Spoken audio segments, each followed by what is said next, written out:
जय सद्गुरु। मी दामिनी रसोई से जिंदगी तक मध्ये तुमचं मनापासून स्वागत आहे। आज आपण करणार आहोत कढीपत्त्याची चटणी। आपण खूप प्रकारच्या चटण्या खाल्लेल्या आहेत, जवस, शेंगदाणा, तीळ, खोबरं, लसूण। तर आज आपण करूया कढीपत्त्याची चटणी। तर चला तुम्हाला मी साहित्य दाखवते। सगळ्यात महत्त्वाचं म्हणजे कढीपत्ता। ही आहे आमचूर पावडर। या आपण बेडगी मिरची घेतलेली आहे, त्याचे असे छोटेसे तुकडे करून घेतलेले आहेत। आपण 1 किंवा 2-3 तुकडा घालणार आहे, कारण कलर छान येण्यासाठी आणि चव वाढण्यासाठी। हे आहे सुकं खोबरं, मी खिसून घेतलेलं आहे। नंतर त्याच्यानंतर हे लसूण, शेंगदाणे, थोडीशी आपण साखर घेणार आहोत त्याच्यातली चवीसाठी। आणि हे आहे भाजकी डाळ, ह्याला दालिया पण बोलतात, डाळिंब पण बोलतात। जिरे आणि धने आणि आपण चवीसाठी मीठ घेतलेलं आणि थोडासा तिखट मसाला घेतला आणि आपल्याला थोडंसं तेल लागणार आहे। तर सर्वप्रथम आपण काय भाजणार आहोत, तो खोबरं, सुकं खोबरं भाजून घेणार आहोत। आपण सर्व आहे ना असं सुकं खोबरं, शेंगदाणे, दालिया, धने, जिरे हे सगळे आपण छानपैकी भाजून घेऊया।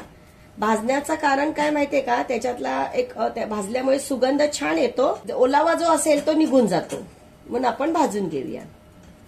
खरपूस असा आपण खोबरं पण भाजून घेणार, थोडासा लाल कलर यायला पाहिजे। आता आपला खोबरं भाजत आलेला आहे। आता आपण थोडंसं 1 चमचाभर तेल घालून घेऊया आणि आपण त्याच्यामध्ये शेंगदाणे छानसे परतून घेऊया।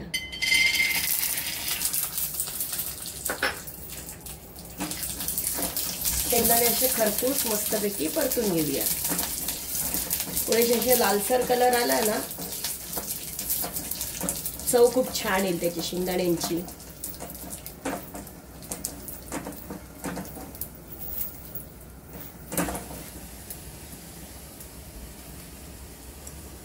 आपले शेंगदाणे खरपूस असे भाजून झालेले आहेत। आता आपण काढून घेऊया, तेल थोडंसं नितळून घेऊया त्याच्यामधलं, कारण आपण त्याच्यामध्ये दाली आपण म्हणजे भाजकी डाळ आपण डाळीव भाजून घेणार आहोत। आता आपण डाळ भाजून घेऊया। डाळ लगेच भाजल्या जाते, थोडीशी लालसर अशी खरपूस भाजून घेऊया। या चटणीमध्ये कोणती पण वस्तू अशी खरपूस भाजून घेतली ना की त्याची चव खूप छान येते। आता आपली डाळ भाजून झालेली आहे, ती काढून घेऊया आपण आता ह्याच्यामध्येच धणे आणि जिरे दोन्ही भाजून घेऊया। हलकेसे भाजून घेऊया। धण्याचा सुगंध इतका छान येतो ना, मस्त लागतात धने याच्यामध्ये। थोडेसे लालसर झाले ना की काढून घ्यायचे आपण धने। आपण याच्यामध्येच आता थोडेसे लसूण, आता लसूण तुम्हाला आवडत असेल तर तुम्ही त्याच्यामध्ये टाकू शकता। आता आपले धने भाजत आलेले आहेत, आपण काढून घेऊया।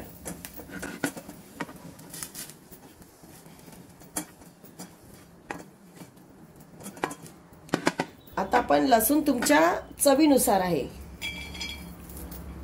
मी 15-20 पाकळ्या लसणाच्या घेतलेल्या आहेत। ते थोडंसं आपण हलकेसे गरम करून घेऊया। नाही घेतले तरी चालतात, पण जरा छान टेस्ट येण्यासाठी आपण थोडे भाजून घेऊया, कारण त्याच्यामध्ये लसूण मध्ये थोडासा ओलसरपणा असतो ना, म्हणून भाजायचं। कारण ही चटणी 15 दिवस ते 1 महिनाभर टिकू शकते, म्हणून आपण सर्व भाजून घेत आहोत। आता लसूण आपला भाजत आहे तोपर्यंत ह्या मिरच्या आहेत, बेडगी मिरची आहे, 2 ते 3 तुकडे आपण टाकून घेऊया, का तर कलर छान येण्यासाठी, कलर आणि चव। आता आपलं लसूण पण भाजत झालेला आहे, मिरची पण भाजलेली आहे।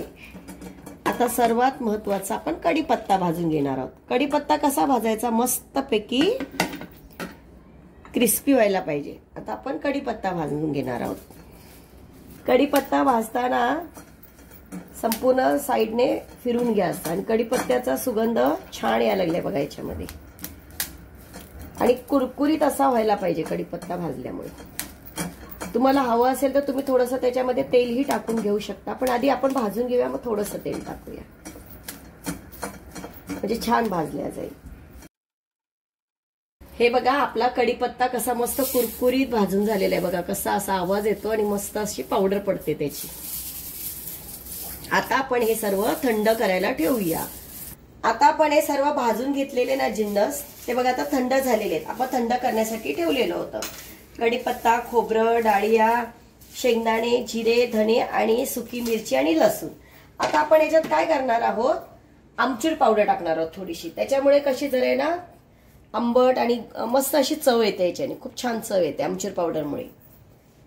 आणि आपण थोडीशी साखर टाकणार. साखर हे तुमच्या आवडीनुसार आहे, तुम्हाला जर टाकायची असेल तर टाकू शकता, नाही तर नाही. पण साखरेमुळे ना चव छान येते. चवीनुसार मीठ घेणार आहोत. हे बघा मी एवढं मीठ घेतलंय, तुम्हाला हवं त्याप्रमाणे. आता आपण टाकणार आहोत तिखट मसाला. जर तुम्ही जास्त टाकलं तर थोडी तिखट होऊ शकते, कमी टाकलं तर कमी तिखट होते. मी मीडियम मध्ये टाकणार आहे. मी थोडा 1 चमचाभर टाकलेला आहे. आता आपण काय करणार आहोत, हे सर्व मिक्सर मध्ये फिरवून घेणार आहोत. त्याच्याने छान अशी त्याची पावडर होईल, चटणी बनेल आपली.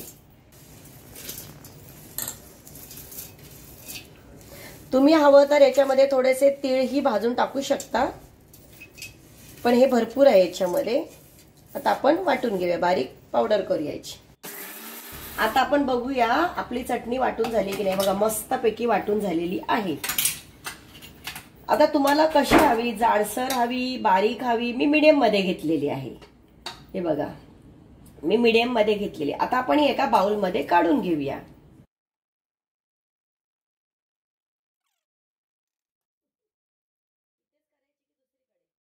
सखींनो, आपली कढीपत्त्याची चटणी तयार झालेली आहे, या खायला. सखींनो, आजची टिप्स, आपण तेल घेऊन त्याच्यामध्ये मेथी दाणे आणि कढीपत्ता जर थोडासा उकळून घेतला आणि ते तेल गाळून घेऊन नंतर केसाला लावल्यानंतर तेलाचा खूप फायदा होतो आपल्याला कढीपत्ता टाकल्यामुळे. दुसरं, डायबिटीस आणि ब्लड प्रेशर साठी फार उपयुक्त आहे. तुम्ही सुद्धा कढीपत्त्याची चटणी ट्राय करून बघा आणि मला कमेंट मध्ये सांगा. माझ्या चॅनलला लाईक, शेअर आणि सबस्क्राईब करा. Thank you very much.